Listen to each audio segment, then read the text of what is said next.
Hai Sobat VIP, selamat datang di podcast Ormawa. Perkenalkan, nama saya Afrin Halkin selaku moderator.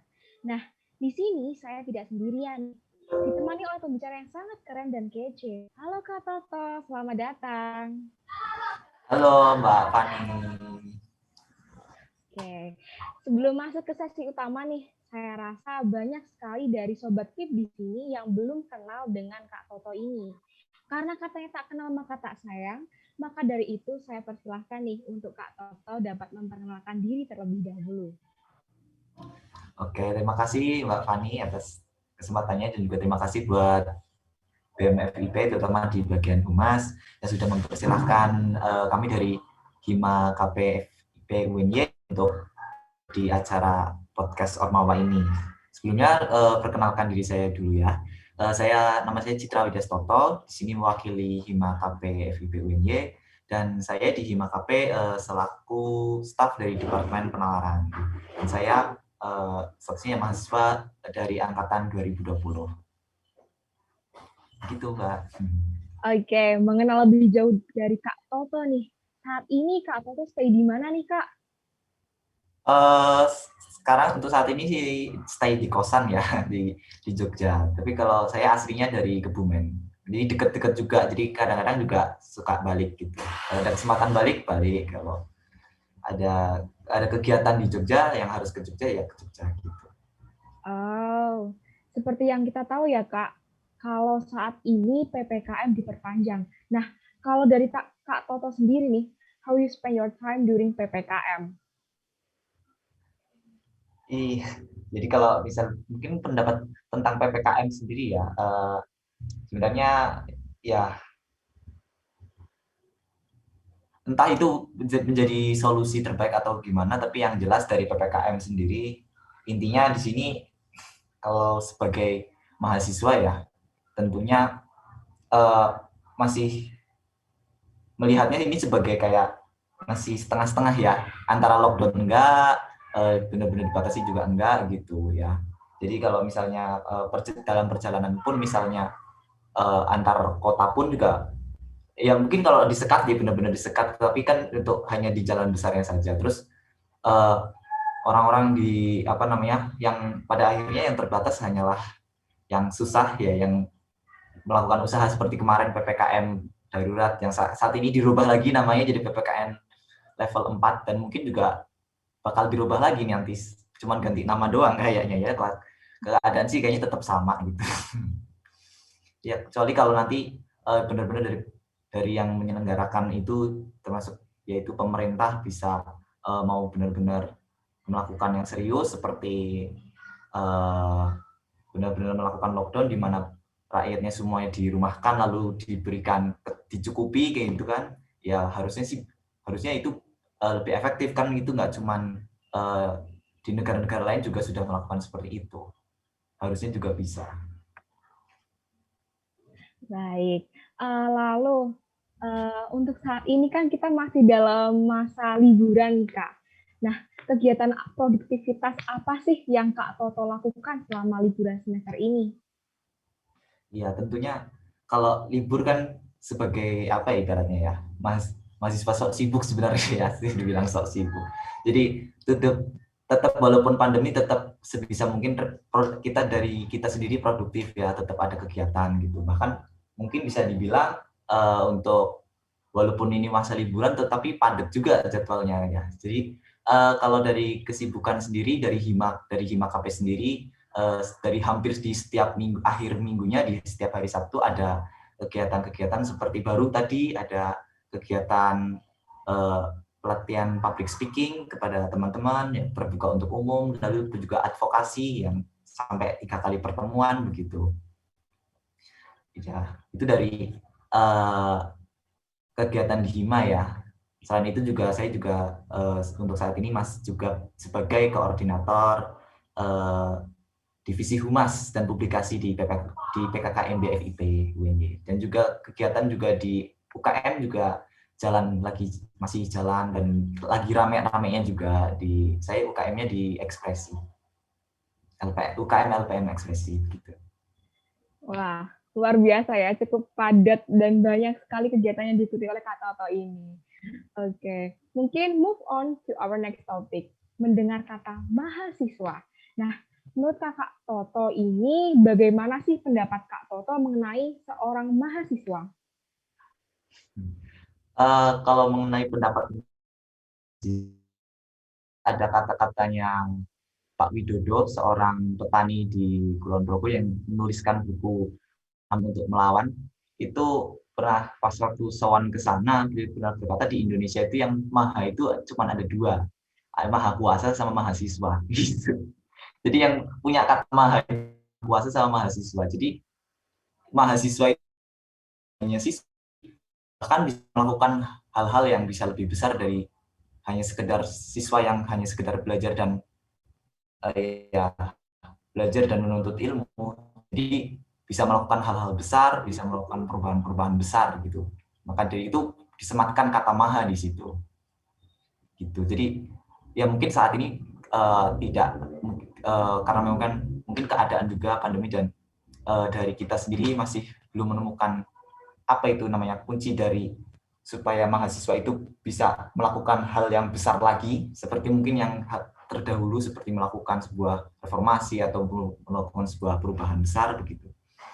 Ya, semoga aja sih ke depannya dari mahasiswa sendiri, ini dari kita dilakukan dari hal-hal kecil seperti tetap bisa aktif, tetap produktif dalam kegiatan, dan yang pastinya tetap bisa menebarkan manfaat kepada kepada sesama. Apalagi di masa pandemi, masa yang sulit juga, tetap harus bisa, terutama ke masyarakat, gitu, bisa membantu juga. Gitu. Berdasarkan uraian yang disampaikan oleh Kak Toto tadi, bagaimana sih peran dan urgensi ataupun kontribusi sebagai kita mahasiswa menurut Kak Toto? Kontribusi tentunya sebagai mahasiswa ya, harusnya satu dimulai dari diri sendiri dulu. Kita yang jelas kita kalau misalnya ada kegiatan, ada kebiasaan-kebiasaan buruk kita itu bagaimana kita meminimalisir atau bahkan bisa menghapus itu, lalu dari perubahan kecil itu lalu kita mulai merangkak di perubahan yang sedang lalu menuju ke perubahan yang besar.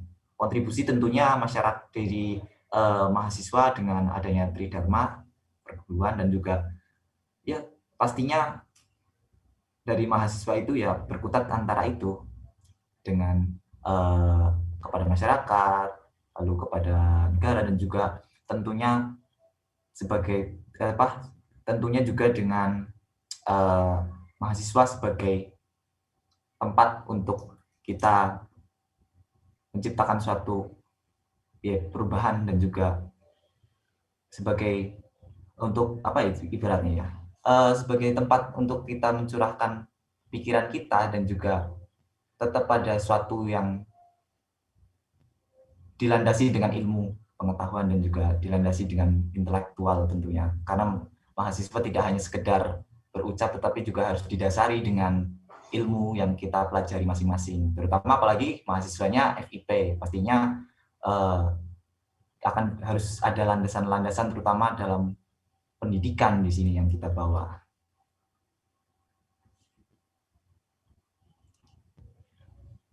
Oke, baik.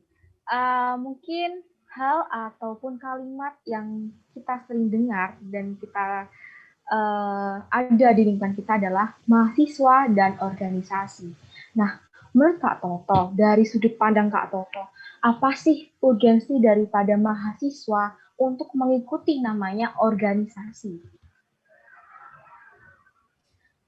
Iya, jadi organisasi itu dari katanya organ gitu ya, jadi merupakan satu badan begitu. Sedangkan berarti di mana organisasi itu adalah sebagai yang menggerakkan satu namanya ya organ-organ semua. Jadi kalau misalnya kita dalam satu prodi yang menggerakkan kegiatan-kegiatan mahasiswanya ya organnya. Jadi berarti organisasi itu organisasi.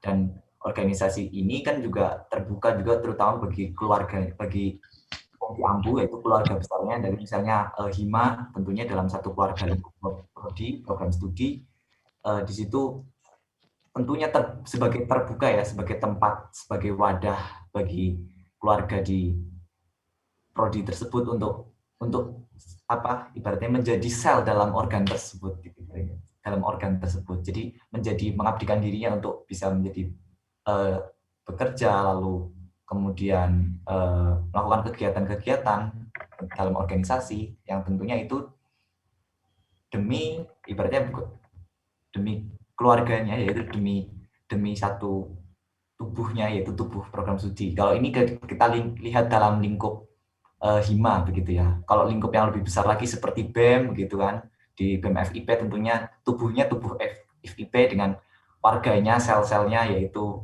mahasiswa FIP, lalu yang menjadi mungkin bisa yang bekerja di situ sel-sel seperti sel darah putih, sel darah merah, untuk ibaratnya begitu ya. Di dalam organnya itu tentunya yang ada bekerja di BEM FIP seperti Mbak Rizkyana Lutfi yang di Humas.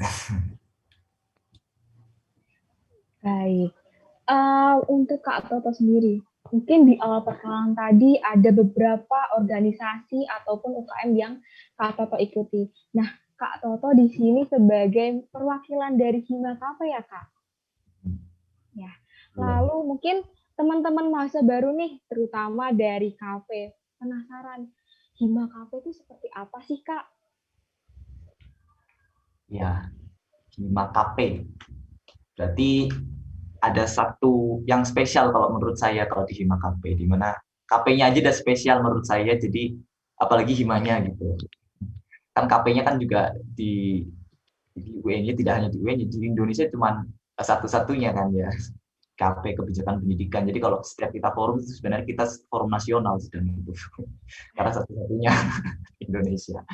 Jadi ya itulah yang menjadi spesial gitu, dimana tidak ada yang lain. Dan dalam KP sendiri mungkin buat teman-teman maba, di mana KP adalah tempat di mana kita sebagai mahasiswa itu dituntut untuk menjadi seorang yang kritis tentunya dalam lingkup pendidikan, dalam hal pendidikan, dengan dituntut untuk bagaimana cara kita untuk selalu menganalisis gitu kan, suatu masalah atau suatu kebijakan tentunya, atau juga untuk membuat satu kebijakan begitu. Jadi di sini untuk dari KP sendiri merupakan ya satu hal spesial karena memang tidak ada di tempat lain, dan satu hal spesial lagi di mana di sini benar-benar kalau bagi yang mau belajar ini tempat yang benar-benar nyaman untuk kita bisa mencurahkan apa yang itu yang disebut dengan rasa kritis dan juga mengasah yang namanya kemampuan menganalisa gitu. Ya sesuai dengan tugas dari KP tentunya, kebijakan pendidikan yang sebagai analis kebijakan pendidikan. Dan untuk himanya sendiri kalau gambaran umum mungkin ya tidak jauh beda sebenarnya, tapi di sini hima KP sendiri adalah suatu hima yang di sini terdiri dari ada 5, ada di bawahnya dari pengurus inti ada 5 departemen, dan itu mungkin dari dulu sampai sekarang masih belum berubah ya, masih tetap dengan 5 departemennya. Ada PSDM, ada Humas, ada Medinfo, ada MIBA, dan satunya lagi penalaran, yang juga yang di bagiannya saya itu di penalaran, yang mungkin juga menjadi salah satu ciri khas juga dari KP itu, dari penalarannya juga. Dan juga dari departemen-departemen lain juga penuh dengan kegiatan-kegiatan intinya gitu, selalu dengan ya intinya karena kami juga hanya satu kelas ya di KP, jadi spesial ketiganya mungkin itu satu kelas, jadi kekeluargaannya juga terasa banget di situ.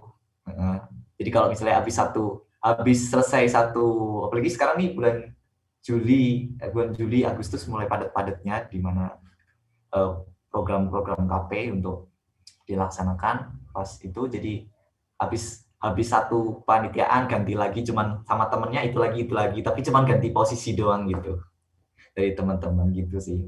Tapi walaupun capek, tapi capeknya capek bareng-bareng, jadi asik bareng-bareng gitu. Oke, for the last but not least, apa sih yang Kak Toto ingin sampaikan nih, khususnya kepada teman-teman mahasiswa baru yang saat ini baru saja memasuki gerbang bangku perkuliahan? Ya, oke, jadi ini untuk closing statement juga ya. Pesan dari mungkin dari saya yang mewakili Hima KP, untuk mahasiswa baru tentunya adalah satu, jangan patah semangat ya, terus semangat, oke, jangan putus asa. Karena apa? Karena memang kondisinya ya 2021 sama yang maba 2020. Jadi keadaan saat ini yang membuat kita itu kuliahnya tidak bisa tatap muka, tetapi tatap layar, ya, layar HP, layar laptop gitu. Jadi itu yang membuat mungkin nanti akan muncul yang namanya kejenuhan, lalu muncul namanya bosan dan lain sebagainya gitu. Itu yang harus kita lawan. Jadi jangan sampai malah kita digerogoti oleh rasa malas yang kemudian itu membuat kita menjadi terhambat dalam melakukan produktivitas dan juga aktivitas yang bermanfaat kepada sesama. Jadi lebih baik ya, jadi memang harus dalam diri kita tuh dibakar namanya semangatnya sebagai bahan bakar. Maksudnya kita itu kuliah gitu loh, walaupun tatap muka ya namanya tetap kuliah gitu. Jadi aktif dan produktif dalam kegiatan-kegiatan yang positif yang tentunya yang kita minati, yang kita punya bakat di dalamnya begitu. Jadi kita tekuni dan di mana kita juga bisa memberikan manfaat juga kepada sesama, bagi diri kita sendiri yang paling kecil, lalu kepada lingkungan di dekat kita, orang-orang dekat kita, lalu lingkungan masyarakat yang lebih luas lagi. Gitu. Dan tentunya pesan selanjutnya, karena memang masanya pandemi dan juga apalagi sudah mulai pancaroba juga, selalu jaga kesehatan, protokol kesehatan juga selalu dijaga, intinya supaya kita selamat. Jadi selamat, kayak pendidikan itu kan juga kalau katanya Ki Hajar Dewantoro kan juga kita itu mencari selamat ya, mencari bahagia dunia dan juga akhirat. Jadi pendidikan itu tujuannya adalah itu begitu. Jadi selamat jiwa juga, selamat raga juga. Jadi semuanya harus dijaga, batin juga harus diolah, raga juga harus diolah, dan juga yang pasti kita juga untuk kehidupan sebagai mahasiswa tentunya, apalagi mahasiswa FIP dan juga khususnya untuk mahasiswa KP, untuk kita selalu mengasah nalar kritis kita, dan juga kita selalu update dengan permasalahan yang terjadi di lingkungan dan juga yang terjadi di masyarakat. Dan kita bisa menganalisinya dan syukur bisa memberikan solusi yang terbaik. Begitu, mungkin itu dari saya. Oke, thank you so much nih Kak Toto telah bersedia untuk menemani saya sepanjang podcast ini. Semoga kita senantiasa diberikan perlindungan dan dijauhkan daripada mara bahaya. Stay healthy, tetap patuhi protokol kesehatan, dan sampai jumpa lain waktu. See you guys. Terima kasih Kak Toto. Sama-sama.